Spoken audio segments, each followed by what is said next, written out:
Hi guys! Ayan, welcome back to my channel again. Ayan, my name is Jack. Kumusta kayong lahat? So, again, tignan natin guys, kanino bang love reading yung masasagap natin ngayong araw. So, by the way guys, huwag niyo kalimutan na mag-follow sa aking page. Ayan, Intuitive Tarot by Jade. Pangalan ng kabila kong channel yan. So, pwede rin kayo guys sa akin mag-subscribe sa kabilang channel, okay? So, tulungan niyo na ako guys ma-reach 100k para makuha ko naman na guys yung yung aking, ang pangalan doon, silver button. Diyos ko, 6 years na ako dito. Hindi ko pa guys, di pa ako nakaka-experience ng silver button. Okay, so by the way, check natin. Kanino ba tong love reading? Okay. Kanino po itong love reading spirit guide?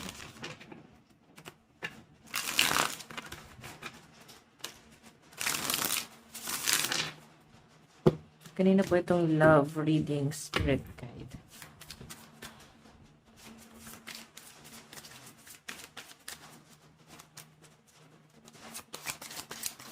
Kanina po itong love reading. Okay. Ten of Swords. Naku, mukhang pinagkaisahan ka ng lahat. Nakikita ko sa inyo guys, yung grabe yung pain. Tapos yung parang ang tinitignan mo na lang ditong kakampi mo is yung person mo. Yun nga lang, parang mafe-feel mo na siya mismo parang nagiging kalaban mo. Or siya mismo kinakampihan niya yung mga taong nangungutya, kumakalaban sa inyo. Siguro sa family, ayan, pwedeng ramdam mo na ayaw sa ng pamilya niya. Then sa halip na ipagtanggol ka ng person mo, mararamdaman mo na parang isa pa siya sa kumakalaban sa inyo. Na isa pa siya sa mga taong hindi naniniwala sa inyo. So, kung makita nyo guys, so, Ten of Swords to, ito yung energy mo, ikaw yung puso dun sa gitna, tapos lahat guys nakapalibot sa'yo. Okay? So, grabe yung pain na pinagdadaanan mo kasi ang dami ng betrayal. Hindi lang to guys sa person mo, sa family niya, sa family mo, sa kaibigan. Parang nandun ka na lang sa gitna, parang ang dating sa akin dito, sino na ba talaga yung naniniwala? Check pa natin. Additional message.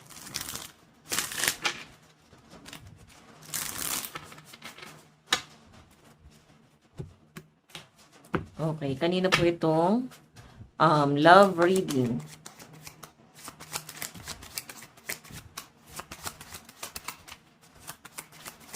Additional message.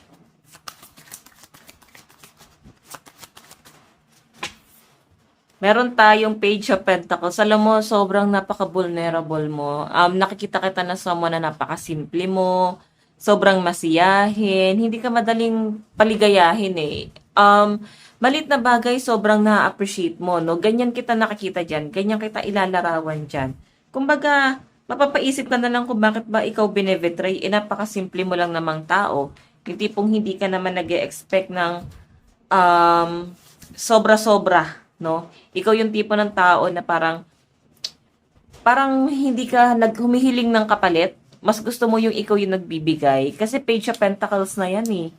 'Di ba? Ibig sabihin, kahit paulit-ulit yung betrayal na nangyayari sa inyo guys, hindi ka napapagod, hindi ka nagbabago. Ganun pa rin yung pakikitungo mo sa mga tao. So alam mo, ito yung matatawag nating mga totoong tao kasi hindi ka binabago. Pero syempre, ikaw na yung tipo ng tao na nag-a-adjust ka na. Ibig sabihin, pwedeng pinipili mo na, sinasala mo na yung mga taong pwedeng hindi na uulitin yung katulad ng senaryo, no?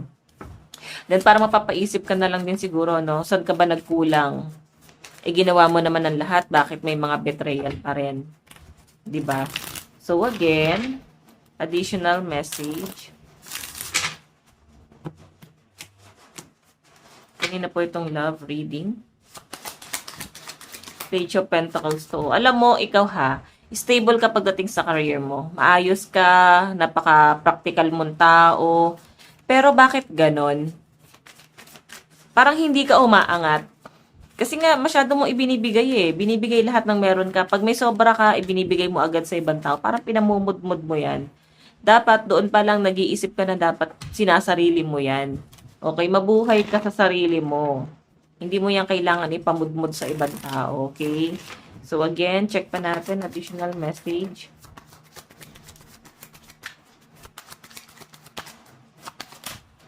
Meron tayong Three of Pentacles, collaboration, no?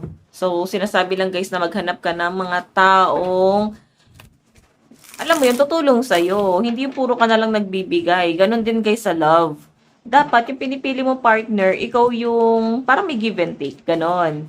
So, ngayon kung mapapansin mo dito sa relasyon na to na parang ikaw lang yung bigay ng bigay, pwedeng ganon din yung ginagawa mo sa family niya. Ikaw yung bigay ng bigay, pero na yung sistema.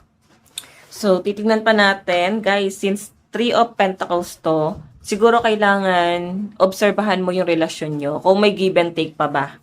Okay? Kung sabihin na natin, guys, na may mga mali ka nang nakikita na parang sinusuportahan niya yung mga taong parang pinagkakaisahan ka. So, balansehin mo bakit ba siya ganon. Baka kasi may mali din sa'yo. Baka kailangan meron kang itama sa personality mo. Pero kung makikita mo, nag-i-stay pa rin siya. Pero kung ngayon, nakikita nyo na parang itong taong to, kaya siya kumakampi dun sa kalaban nyo or sa mga tao kumakalaban sa inyo dahil may ginagawa na rin pala siyang mali, no? Kumbaga parang tinotolerate na rin siya ng ibang tao na sige, gawin mo lang yan, ganyan, ganyan. So, ito lang guys yung ang weird, no? Pagdating sa isang relasyon, yung tipong mamahalin mo, yung tipong liligawan mo, papaligaw ka, mamahalin mo yung tao, at the end of the day, kakalabanin nyo. Kakalabanin ka. So, pwede nyo guys i-reverse yung energy.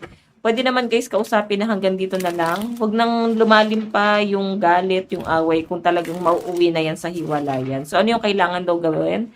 Three of Pentacles, pagkakaisa. Okay, kailangan magkaroon kayo ng pagkakaisa ng person mo. So, by the way, check pa natin. Additional message. Meron tayong the world. Ito naman guys, the world is parang kailangan may kalimutan eh. Kailangan siguro kalimutan nyo na yung mga past issue kung gusto nyo itong i-work out. Pero guys, for me, ang hirap ng ilaban nito eh. Kasi kung nakikita nyo naman na yung person nyo guys, I think mas kakampihan niya yung family niya. Baka kasi masyado nyo nang hinihate, no, yung family nitong taong to. Or baka malalim na yung mga pagtatalo. So, yung person mo guys, baka akala mo lang kinakampihan niya yung mga taong yon. Hindi lang siguro talaga siya guys, makapamili or wala siyang makampihan dito. Kaya anong gagawin niya? Parang iisipin na lang niya guys, pumagitna sa sitwasyon na to. Okay? Gigitna na lang siya dito kaysa naman parang lumala yung sitwasyon or makikita nyo na lang guys kung itong relasyon nyo is i-relocate ka niya, ilalayo ka niya kasi nandyan yung energy ng the world, oh. Para hindi na lumala yung issue, lalo na sa mga namamayanan. Di ba ang hirap niya? Yung tipong sama-sama kayo sa bahay. So, ano yung magiging solusyon? Tignan mo na lang kung ilalayo ka ng partner mo, kung may plano ba siya. Okay, so again, check pa natin, additional message.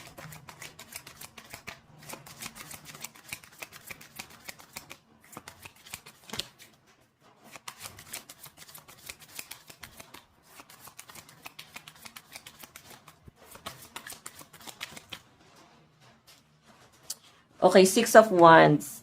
Ito naman guys, Six of Wands is something na parang pag-aantay, no? Okay? So, yung nakikita ko dito guys, yung Six of Wands kasi parang panliligaw yan eh. So, pwede kasing liligawan ka ulit niya eh. Magsisimula ulit kayo sa umpisa. Nandun sa point na parang mararamdaman mo naman yan sa person mo kung nagiging consistent na ba siya dun sa buong relasyon nyo. Pero for me guys, pwedeng once na lumayo talaga kayo dun sa gulo, sa mga taong nagbibigay ng issue sa inyo guys, sa nakikita ko dito, mataas yung chance na yung person mo, magbabago yan. Okay? Kasi medyo nagiging distracted lang din talaga siya. Lalo ngayong taon, no, pansin nyo, ang daming distraction. So, I think medyo distracted lang siya dahil nga ang daming taong masyado nakikialam dun sa relasyon nyo.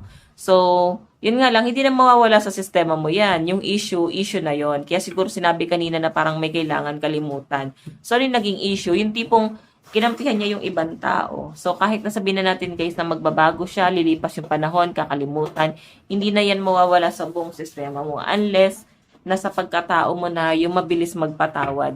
'Di ba? So, again, additional message.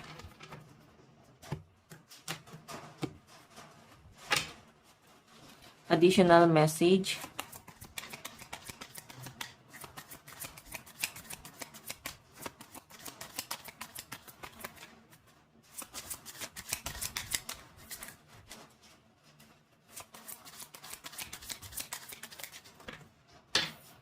Meron tayong Five of Cups. Five of Cups. Ito naman guys, Five of Cups is regret to, di ba? So, again, nagkakaroon din naman guys ng mga pagsisisi yung person mo. Mahal ka naman niya eh, sa totoo lang, no? Hindi niya lang din talaga alam kung paano niya itatama yung sitwasyon. Kasi, parang may problema talaga sa pagitan mo at ng pamilya niya or ng ibang tao na siya mismo, medyo may pagkaduwag talaga to eh. Mararamdaman niya na parang hindi ka talaga niya maipagtanggol. Until now, ikaw pa rin yung mga nagsasacrifice. Tapos mapapansin mo, parang napapariwan tong person mo. Ikaw yung nag-a-adjust eh. Ikaw yung nagsasacrifice eh. Ikaw yung mas maraming effort dito sa relasyon na to. Kaya mangyayari guys, magiging dragon ka. Magiging dragon ka sa person mo. Okay? Kasi ang dami na niyang pasakit na ginawa sa inyo, guys.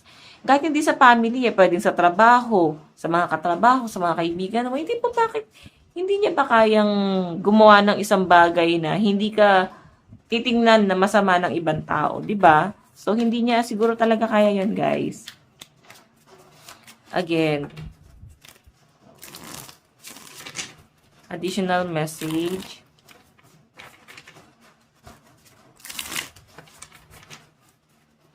Additional message.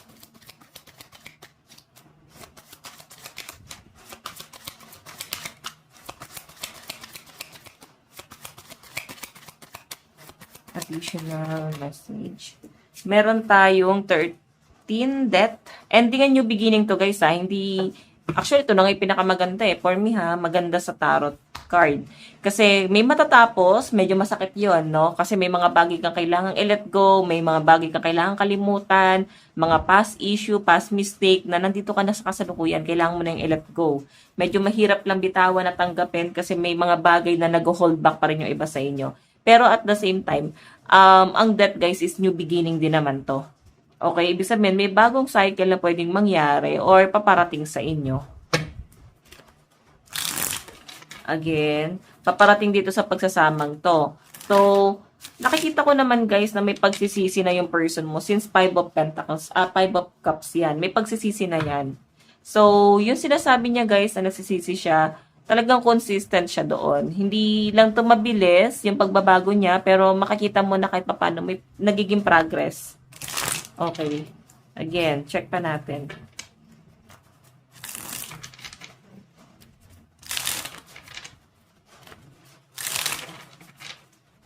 Additional message.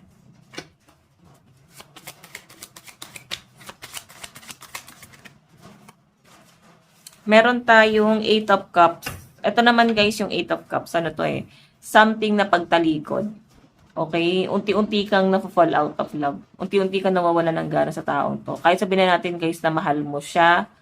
Pero ramdam mo eh, yung gusto mo magstay, pero hindi mo na rin alam eh, ba't ka ba nag-i-stay? Since 8 of Cups yan, may energy dito na parang nakikita ko sa'yo, ano eh, mananawa ka sa taong yan. Okay, ganun po siya. Mananawa ka rito. Again, additional message.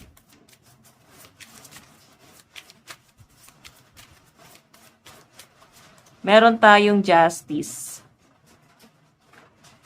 Okay, so ito naman guys, justice is something na for my opinion ha, parang kailangan kasi pag-usapan siya. Okay, kasi hindi matatapos yung ano eh, yung problema kung hindi siya pag-uusapan talaga. So kailangan niyo 'tong pag-usapan kaysa naman may na-fall out of love. So yung nagiging new beginning kasi sa inyo guys, nabawasan yung pagmamahal mo sa kanya. Yung new beginning naman sa kanya guys, willing siyang magbago, willing siya guys patunayan. Ang problema lang, nandito kasi yung energy ng the justice. So, nandun pa rin, hinahabol pa rin kayo guys ng mga issue, hinahabol pa rin kayo guys ng mga taong ma-issue. Yung tipong malaki yung inggit doon sa pagsasama nyo. Hinahabol pa rin nila kayo. Again, meron tayong the Empress energy. So, ito naman guys, the Empress is something na malakas yung ano mo eh, pakiramdam mo eh. So, ibig sabihin, yung intuition mo dun sa person, pwede pinagdududahan mo na rin. Baka may babae siya, may lalaki siya, niloloko ka niya, kung bakit siya ganyan. So, pwede kasi nangyari na siya. Sabi ko nga dito, yung past issue, kailangan niya kalimutan. Nandito nga yung ending, di ba? So, yun nga lang, medyo masakit na at malalim na yung mga nangyari. Di ba? Masyado nang nakaka-stress yung mga nangyayari. Okay. May mga pagdududa ka pa rin. Pero alam nyo guys, itong person mo na to, under mo to eh.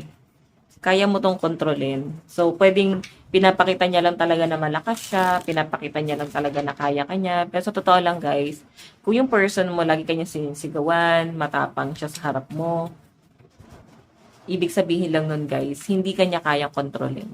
Okay? Kasi dinadaan kanya sa sindak. Again, meron tayong 4 of Cups. Ito naman guys is something celebration. Yung nakikita ko dito. Okay? Meron tayong 8 of Swords. So, alam mo, papunta na tayo sa higher commitment. Ang problema lang dito guys, pwedeng ikaw, gusto mo rin naman, pero I think may mga pag-aalinlangan ka na dito, no? Si person mo guys, yung parang sure na rin dito kasi nandito na yung energy ng pagbabago niya.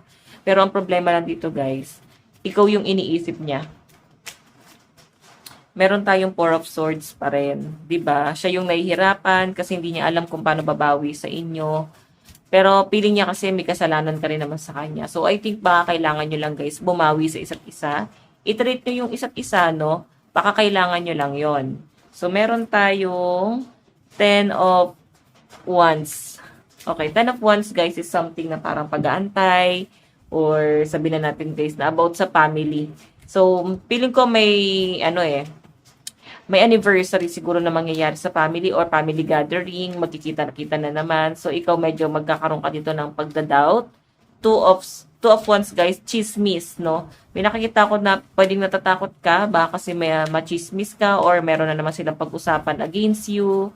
So, marami kang kino-consider dito. Nandun yung takot mo. Though mabait ka naman, napakasimple naman nga ng energy mo. Pero sila naman din kasi ang nagpabago talaga sa inyo. So, 7 of Wands, ayun, hindi mo kaya makipagplastikan, hindi mo sila kaya kausapin. The way kung paano kanila kausapin, na para bang ang galing nila magpanggap, no?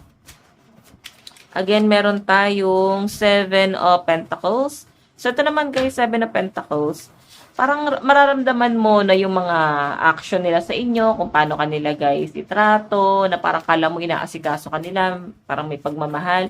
Parang dati hindi naman sila ganito, pero mararamdaman mo, no? Since dyan yung moon, o yung araw, parang nagre-represent naman to guys ang new beginning. So, it's either tanggapin mo or hindi. Alin lang yan sa dalawa, kung tatanggapin mo ba yung offer nila na parang pakikipag-ayos or hindi na talaga. Kumbaga, nandun ka na talaga sa energy na distant ka na talaga sa kanila. So, again, additional message. Meron tayong the Hierophant. O, diba? So, ito guys, nahirapan kasi, kailangan dito talaga ng taimtim na pag-uusap. Tapos yung 5 of Swords pa. Energy to guys ng yung 5 of Swords, no? Energy to ng parang pang-backstab. So, I think may mga pang-backstab na ginawa talaga sa inyo. Nandun yung parang gigil mo rin sa person mo kasi isa rin naman siya sa naging ganon. Pero alam mo, ikaw, hindi pa ng tao na mabilis kang magpatawad. So, hindi ka mabilis makalimot, pero feeling ko napatawad mo naman na. Hindi ka na lang talaga sanay makipagplastikan the way na kung paano kanila kinakausap. Pero, I think may peace offering, no? Willing sila guys na makipag-ayos kung ano man yung naging gulo before. Though, hindi naman nila to guys ginagawa para i-spoiled ka. Feeling ko ginagawa nila to guys. Siguro dahil kung may mga anak kayo, baka yun na kino-consider nila or parang masyado na silang matanda para sa gulo na to, or kayo, na parang kalimutan na natin yun, nandito na tayo, wala na tayong magagawa. Parang ganun yun nasa sense ko dyan. Okay, so again, or baka meron silang ine-expect sa inyo, baka, I think may napatunayan ka. So again,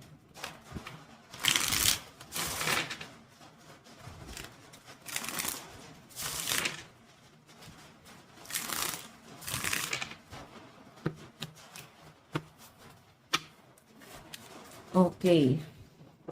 Gamitin natin yung isang card. Ano yung nararamdaman ng person mo sa'yo?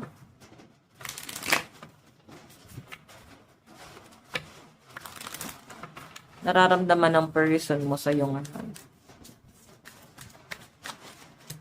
Meron tayong Ten of Pentacles, Two of Cups. Ito guys ha, partnership to. 'Di ba? Gusto niya talaga guys na parang magkasundo kayo at yung family. Ayun yung pinapakita sa akin dito. Gusto niya talaga na magkasundo kayo. Na parang gusto niya guys magbuklod-buklod ulit yung family. So, pwede guys na itong person mo, baka naman may naunang pamilya to, baka yung mga anak yung may ayaw sa inyo. Or pwede yung anak mo ayaw sa kanya. So, may nakikita ko dito guys pagkakasundo. So, pwedeng magkakaroon talaga guys ng kapatawaran. Pero, ang hirap kasi, nagkaroon ng matinding gulo oh. So, ano na lang yung dapat gawin dito paglimot? Kailangan kalimutan kung gusto talaga na magkasundo. So, ano yung nararamdaman sa inyo ng person mo? Alam nyo guys, kahit ganun yung naging sitwasyon, masyadong magulo, mahal ka ng person mo. Nakikita ka pa rin niya na someone na ikaw yung magiging partner in crime niya in the near future. Na parang kayo pa rin talaga sa huli, kahit na nagkaroon na ng cheating or micro-cheating or sabihin na natin guys na may iba siyang ina-entertain or pwede ikaw kung matatempt ka sa iba or siya. Yung pinapakita sa akin dito guys, sa inyo pa rin talaga babalik.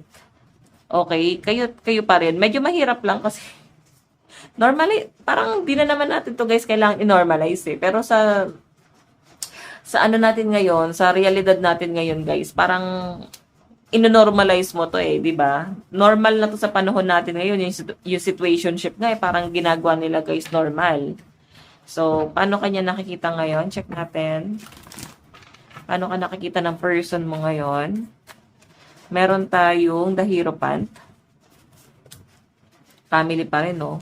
So, nakikita ka niya na someone na medyo naninindigan ka. Parang ramdam niya yung gigil at galit mo pa rin. Pero, alam mo, mabait ka eh. Kasi marunong ka pa rin humarap sa kanila. Pero sobrang limit. May mga regret ka dito. Kasi hindi mo talaga makalimutan kung ano naman yung mga naging issue. Pero I think, alam mo yon magiging maayos din to. Hindi man to guys sa family, pwedeng sa friends, or kung sino man, or ano man yung naging kaalitan mo sa circle niya. Okay? So, hayun po yung malinaw na pinapakita sa akin dyan. Okay? So, again,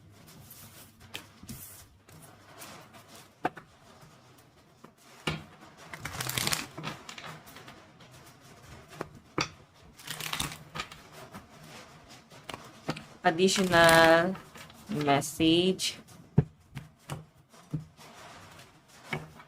Ano yung gagawing hakbang ng person mo in the near future? May gagawin ba siyang hakbang towards you? The Moon. Naku, yun lang ang problema sa kanya guys. Ang dami niya kasing pinapangako, tas parang hindi niya tinutupad yung mga pangako niya. The Strength. Ayun yung parang ine-expect mo pa rin until now na parang puro na lang siya pangako, wala naman siyang ginagawa. Parang ang dating sinungaling siya. So, siguro gusto niya talagang patunayan yung sarili niya sa inyo kung paano niya guys aayusin yung mga naging problema. Pero paano niya paayusin kung ang tingin niya na talaga sa kanya guys is sinungaling or ang tingin niya na talaga sa kanya guys, wala siyang kayang baguhin. Hindi niya na kayang baguhin yung sarili niya. So, I think yun yung mga isa sa mga i-consider mo dyan. Okay? So, titignan natin additional message.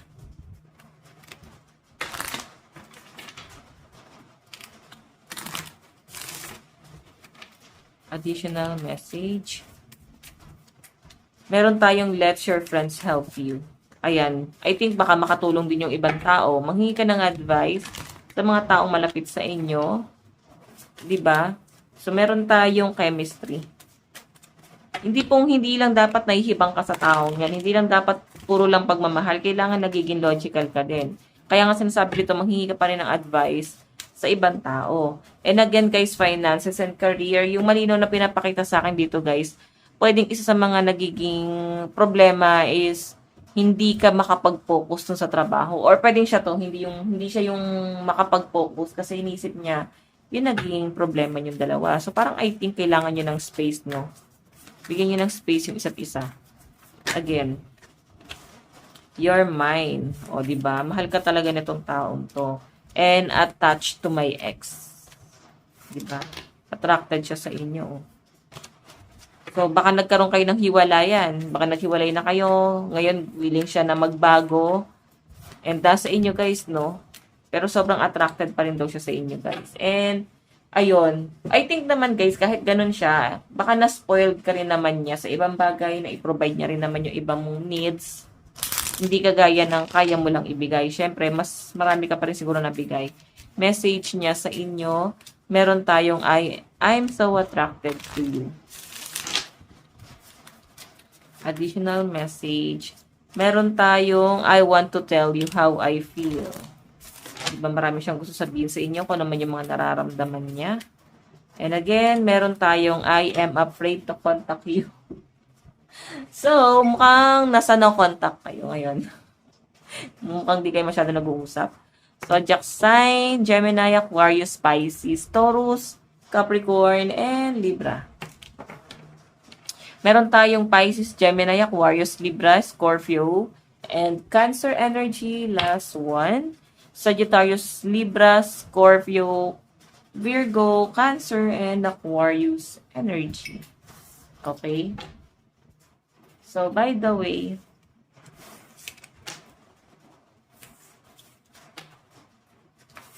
tignan pa natin. Doon tayo sa end mo naman. Ano yung nararamdaman mo sa person mo? Nararamdaman mo sa person mo. Nararamdaman mo. Page of Wands. Alam mo may love, pero feeling ko kasi dito i-consider mo kung yung ugali niya, kung ano siya, nung meron siya. May mga nilulook forward ka pa rin, no? May mga nagiging dahilan ka pa rin para magstay. May mga nagiging dahilan ka pa rin para mahalin siya, no? Again, meron tayong The Hangman. So, ito yung mga conflict. Parang kahit masyadong komplikado tong taong to, may nakikita ka pa rin magandang katangian niya. Okay? So, again, meron tayong The World. Ayun. So, kung babaguhin niya talaga yung sarili niya, alam mo yun, possible na magtagal eh. Or meron siyang gagawin, or sisimulan niya na kung ano man yung mga pinangako niya sa inyo, hindi yung puro salita. Okay, sabi nga nila guys, huwag mong pagdasal lagi na magbago yung person mo, na meron siyang baguhin sa sarili niya, hindi dapat mong gawin. Ipagdasal mo dito na bigyan ka ng lakas ng Diyos, no, na universe, na kayanin tong sistema nyo. Yun na lang yung mga dapat mo kino-consider dyan. Ipagdasal mo lagi yung sarili mo, hindi para dun sa person mo. Ikaw yung mauubos, kasi lahat binibigay mo, pati yung pagdadasal, pati yung mga hiling na dapat sa inyo, nilalaan mo pa sa person mo. Diba? So again, additional message.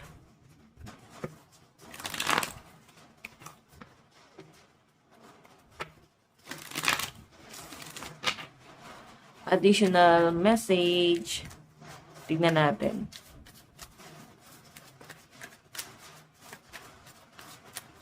So, ano yung dapat mong gawin dito sa relasyon na ito? Relocation. So, willing ka ba?